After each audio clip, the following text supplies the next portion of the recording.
Hello and welcome to yet another episode of the Virtuous Woman Show. My name is Sheila Juma and I am your host. We're so delighted to be hosting you from wherever you're watching from this beautiful Sunday evening. We hope that you've had a great week and a great service wherever you went to church. And we just want to ask you to follow us on our social media platforms. We are the Virtuous Woman Show on Instagram, on Facebook and YouTube. Kindly subscribe so that you do not miss any episode that we upload. If you're tuning in from online, kindly share this broadcast with your friends, share this link, share this on your feed, and make sure people are watching with you. Don't just benefit by yourself. Bring someone along to share in the blessing that you're about to partake. Like I said, my name is Sheila Juma, and today we have a very interesting topic. We'll be talking about business. So if you're a woman out there and you have an idea, a small idea that you want to bring to life and you don't know where to start, you don't know how to start, we have someone on set who will encourage you and kind of show you the things that she did, and so be ready to learn from her and you will be blessed. So on set with me, I have Esther Mwangi. Karibu sana. Thank you so much, Sheila. We are so delighted to have you. I think I'm very excited for this episode. I know, I'm so happy to be here. And when I saw your message, I was just like, I was with my friend, I told her, pinch me, pinch me. Oh, really? Yeah, I was so excited. Oh, thank you so we're much. We're so delighted to me. have you. You. So before we even get into what the topic of today, just tell us who you are, look at that camera, introduce yourself, tell us what you do. Hi, praise God. My name is Esther Murugi Mwangi. I am a wife, I am a daughter, and I am a born-again Christian. I am a businesswoman, and I own a page. I own a business called Picnics in Nairobi. It's a very new concept. We do picnics. So on the ground, not the normal table setup. We just set your events on the ground. And I also serve in church, Word of Faith Church Kiambu, under the leadership of Bishop Dr. Thomas Muthe and Reverend Phyllis Muthe. I'm actually in the ladies department. I am in the ladies committee, so that's important to mention because this is the Virtuous Woman. Amen, the Virtuous Woman Show. Yes. So have you always wanted to go into business? Wewe ni mtu wa kapesa kabiashara, always innovation. Is that how you grew up? Actually, it's so funny because I was so career oriented. I went to school with the sole purpose of seeking a job. Okay. And then when I graduated, I had the intent of looking for a job based on what I had done. Okay. And so with the coming of COVID and all that, my perspective on having a job changed. Okay. And I leaned towards the business side, and it has been good so far. Step by step, and tell us what exactly is the name of the business and what exactly you do. Yeah, so the name of the business is Picnics in Nairobi. Okay. So as you know, the definition of picnics, it's, picnic is just sitting on the ground. Yes. So basically we do tables and we have a mat, and on there we have pillows. Okay. So it's a table. Instead of the seats, people just sit on pillows, and then the decor on the tables, and then plates and the flowers and all that. So basically it's a normal concept of the table and chairs decor, but now it's on the ground in maybe a garden, in someone's house, something like that. And who is your clientele? My clientele is actually mostly everyone, because I get, mostly it's young ladies and young men, but I get people wanting to do birthdays for their moms, birthday for their dads, and things like that. And so we also get the mom saying, Mimi siwezi keti chini, and so we have to introduce back the chairs. So it's a process of just innovation. Do you get things like engagements, birthday parties, things like those? Yes, we get that. And funny enough, we also get weddings, picnic weddings. Well, I've never heard of that. Yes. So this year we did a picnic wedding, but it was a very small wedding. Oh, okay. So the lady wanted something very simple, and she got us to set up for where the kids would sit, the balloon backdrop and all that. And we also get to the engagements, birthdays, graduations, baby showers, all that. So if you're out there and you're watching and you've never heard about this concept and you're tired of the regular birthday party, you know, with, you know, the children surrounding the birthday cake and you're all singing happy birthday, try something different. This is something new that is coming up, and she's actually really good in her field. So we'll give you her contact and then you can reach out to her. Now, when you were starting this business, what are some of the challenges you experienced? Because you've just left work, you're now praying and God gives you this idea. Yes. What are the challenges you experienced at the beginning? So as I mentioned, I started this, I thought of this idea during COVID.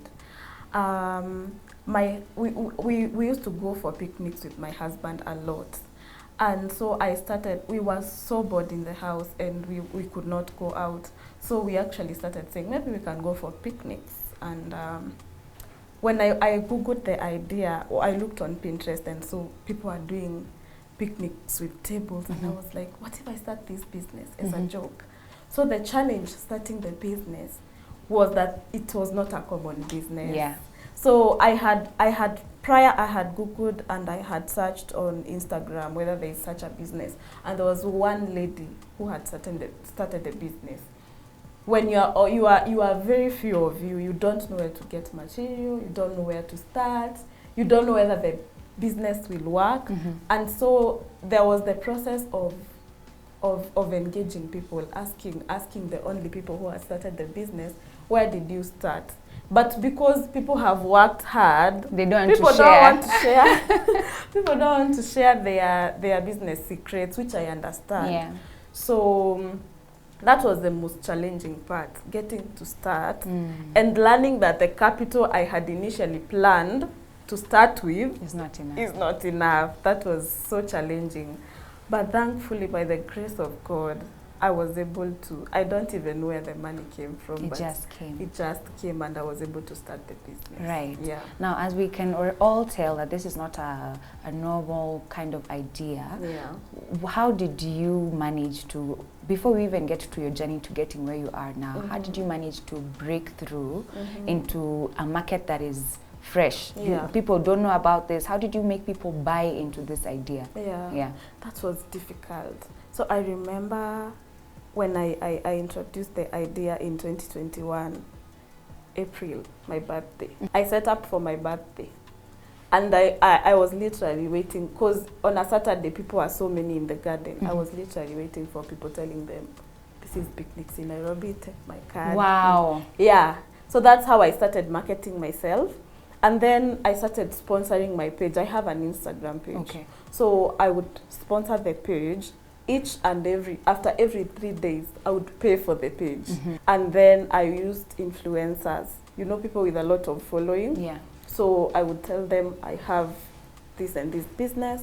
I would like to work with you on a collaboration where you can market the page for me. And so they have an option of me paying them money or having to do like a free setup for them with food and everything. So yeah, you find that it's such a huge process where you have to put money into it. But when the rewards start coming in, it's so fulfilling. Amen. Yes. That's so beautiful. Yes. So I like what you said, that you would just go wait for people, set up, and then they would see what you're doing. Yes. And then you give them a card. Yes. Did you get any callbacks from that? Funny enough, I did. A lot of people. So even we have boards, we have like blackboards that when we set up, we have to write Picnics in Nairobi. Okay. People did call back. And I remember one time when I was setting up in another garden, and a lady came looking for a place for her event in that garden. And I just told her, maybe I can help you because there is no one around. You want an event? Then she asked me, hey, and those colors are beautiful. What do you do? I have a graduation. So I told her I do this and this. She asked me, can you do for me a table setup, but with these colors? Yeah. That was my first table setup. Ever? And ever. And one of my first big setups that I did. Because the other ones were 2 people, 4 people. And that one was 20 people. Wow. So just that, approaching people and telling them what I do and giving them cards and being willing to show them around and explain what I do just randomly, brought a lot of business. You know what I'm getting from you is that to start an unconventional business or just any business in general, you really need to be aggressive. Yes. Especially when you're starting out. Yes. You need to be aggressive, go out, get people, do marketing, all kinds of things. Of course, don't do anything illegal. Do it the right way to bring in customers. You don't just sit down with an idea and do nothing and expect returns. You have to be aggressive. You have to be aggressive. And so that takes me into my next question. What are the traits of a successful business person, especially when you're starting out? What are some of the characteristics you need to have so that you can have a successful and long business life? In the concept of me being born again and me being a Christian, I believe that one of the most important things, and that my husband kept on telling me, is just asking God to do it for you. Because I remember he told me that all the answers you need for your business are in the Bible. And everything that you need for your business to succeed, you have to ask God. Because this is a business. You know, what you start with God has to be maintained by God. This is a business that I told God, I need an idea. I need to know where to be at this particular time. And so I believe that you have to be really prayerful for your business to succeed. Number 2 is what you've said about tenacity. In the face of challenges, because there are challenges, you get customers insulting you and you have to be there. You have to have tenacity in the face of challenges. You have to be aggressive. You have to be a go-getter. You have to ask for wisdom to know who to approach in terms of the business. And then another very important trait is passion. You have to really love what you're doing, because they say that passion is what eventually starts paying you. So I really love what I do, and I'm really passionate whenever I'm going on a Saturday, and I feel like I'm part of any event that people are doing. So you have to be really passionate. And another one is uniqueness. Now, so many businesses are coming up, and because it's a very new concept, they are trying, to look like one another, So you'll see this business looks like this one. So it's very important to try to be unique, and also the things that you bring in the business.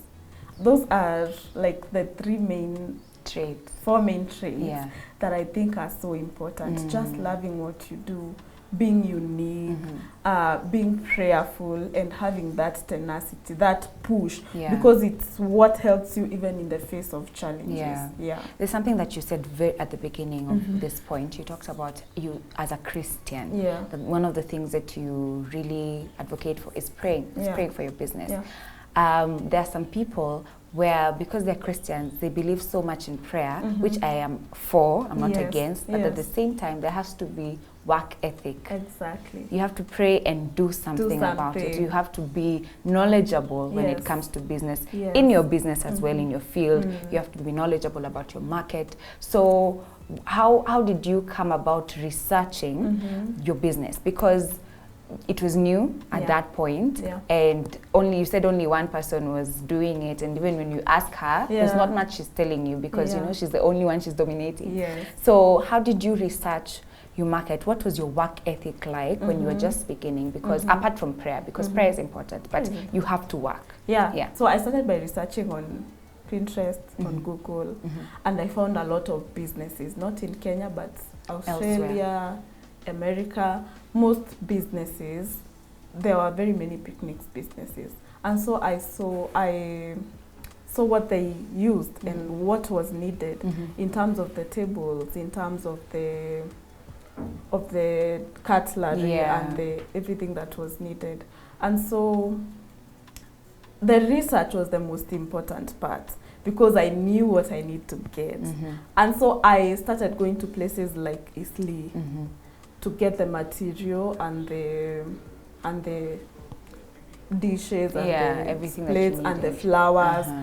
But it's a learning process. You fail. In business, you fail, you rise up, you fail again, you rise up, and that's what makes you. That's now the tenacity that builds you. And so how has your journey been? Because I've silently watched your business grow. Yeah. From when you were beginning, I've seen that journey, but how has it been for you? Have you seen increase? Have you seen growth?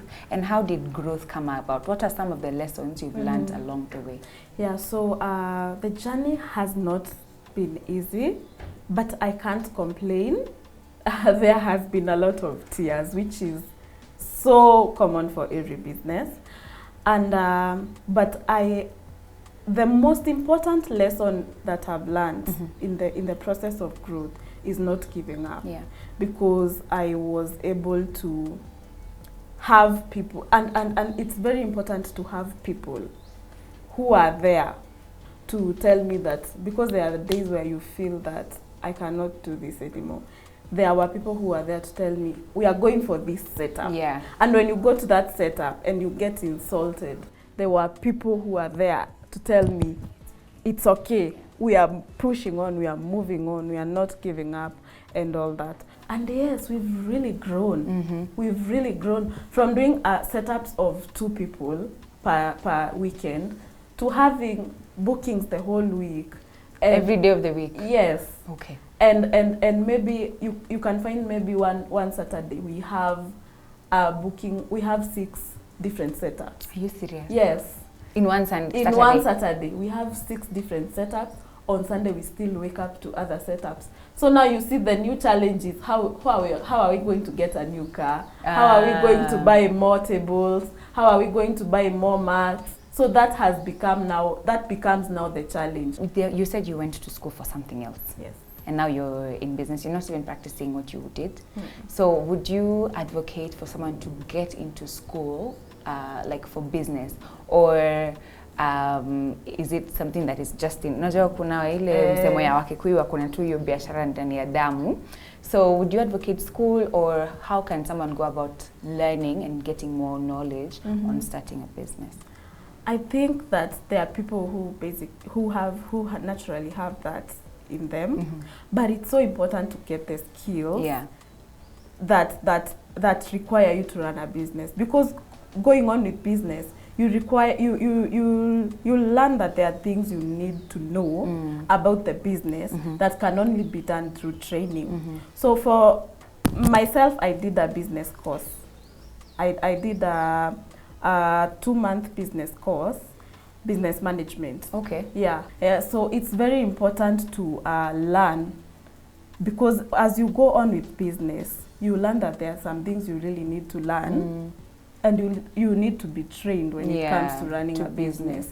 And how do you handle, now that I can't believe you said the weeks you have the whole week booked, and Saturday another like 7 or 6 bookings. How do you handle the money? Because when you start getting successful in business without proper financial knowledge, or without proper character even, you can get greedy, and your business can very quickly downward spiral because you don't know how to properly manage your finances. So how do you manage your business finances? And do you separate personal? How do you separate personal with business? How do you make sure your business has money to keep itself running? So number one, it's very important to pay yourself. So what I do first is the moment we are done, I tithe. The moment I get the money, I tithe. I pay my people, I pay myself, and then I save. Okay. So I worked in a bank. I worked in a bank before I got married. Okay. And so that has really helped me to know about the saving culture and saving discipline. So unless the business needs something, I do not keep money. I do not keep the money that is supposed to run the business with me. Okay. I have to keep it in a savings account that I cannot access. And when I need money for maybe maybe an emergency, maybe the glasses, sometimes the glasses will break, and I need money to buy glasses, or customers will be so many, I need to add some things for that weekend.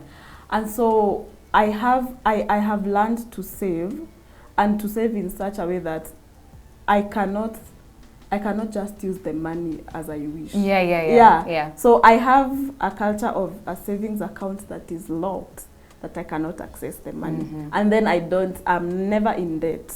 I don't encourage debt at all unless you really need to borrow. You know, borrowing in a bank to run your business is advised. But having unnecessary debts, I don't do that, because that is what now will make your business start going down. Yeah, because I know a lot of people who they've gotten successful in business, or they're starting to see some increase in their business, and then because they don't have self-control and they don't have financial literacy, their business just goes down. True. So you would encourage saving up for your business, making sure that you've paid yourself. And is it that you take a percentage of whatever you've been paid, or there's a fixed amount? I take a percentage. So because it depends. Like before and after the election period, business was so bad. And so the money was not as much. So in that time, I did not prioritize on paying myself. I saved the money instead. So I always have a percentage of this is what I'll save, this is what I'll pay myself. And also I pay my people on a percentage. Yeah, so when maybe I've sent someone to the setup alone, they know that there's a percentage of doing the work alone, because it's more tiresome like that. But when we go as a team, they also know there's a percentage of paying them when we are a team. Each and every one of us gets paid. This amount, this percentage. Yeah, I like that. I really like that. And what's your goal? What's your vision with your business? Where do you feel like you want to be in, like, let's say 5-10 years? In 5-10 years, I want to be I want now to go from picnics. I still want to do picnics. It's what I love. But I want to be doing group picnics of 100 and 500, because I want to make, you know, picnics are believed to be just for small groups. So I believe that we are getting to a point where we'll be doing picnics for weddings. Without chairs and without all that. So my goal and my aim is to make picnics a thing for events, just like we have the table and chair set up. We decorate the whole thing, but people will just be seated on pillows, maybe more comfortable ones than the ones we are using, and more comfortable pallets. But in 5 to 10 years, I want to be doing picnics, but picnics for weddings, picnics for corporate events, big corporate events, picnics for big events. And also, if there's something that is in my heart, is to really create employment. So I work with the youth a lot, and I want to employ as many people as possible, to make sure people are working on, not just on a percentage, but on a monthly salary. Yeah, and also because we do not yet have an office, we only have a store. I am looking to opening an office and going so big with the events. Bringing innovation to the event space. I think times change, things change, things evolve, and it's really good to gauge where what the scene is like, and see what new thing you can bring. And I think that success comes very fast in that area. When you're bringing something new that people are yet to experience, and when they start experiencing, they actually find out, hapa kuna kitu. So what would you say to someone who probably has an idea, and this is your parting shot, someone who has an idea but they don't know how to bring it out, someone who probably doesn't even have the capital to start a business, what would you say to that person? Well, I believe that if you want to start something, if you want to start a business, and you have whatever you have, be it 20K or whatever amount of money you have, start with what you have. I have come to learn that we limit ourselves by thinking that we have too little or we don't have enough. Because whatever you have, you can begin with it. And then it's funny because God has a way of providing. When you trust enough to start with whatever you have to show that you're willing. I would just say to people, do not limit God. Start with what you have. Don't think you have too little, because whatever you have is what you can start with. You can start with one, like in the case of picnics, start with one table, one mat, some few pillows. do it for a few people, and you'll continue growing like that. But don't limit yourself, and most importantly, don't limit God. Amen. And how can we find you if you want to have a picnic with your company? So I have an Instagram page. It's picnics_in_Nairobi. I also have a it's the same on Facebook, picnics_in_Nairobi. Do you just do in Nairobi, or you can do other cities as well? I do other cities as well. Yes. Sawa. Yes. We continue to watch your journey and to see this thing grow into whatever God has in store for you. We're really glad that you came and gave us insight on this, and we continually pray for you. Thank you so much for having me. Amazing. Thank you so much for staying tuned. If you're there and you have a business idea, please do start. The best way to start, I always say, is to start. Just start. Make that first phone call. Buy that first item that you need for your business. Just start and put it all in God's hands. I'll see you in same time, same place next week. Have a great rest of your week. Bye-bye. She's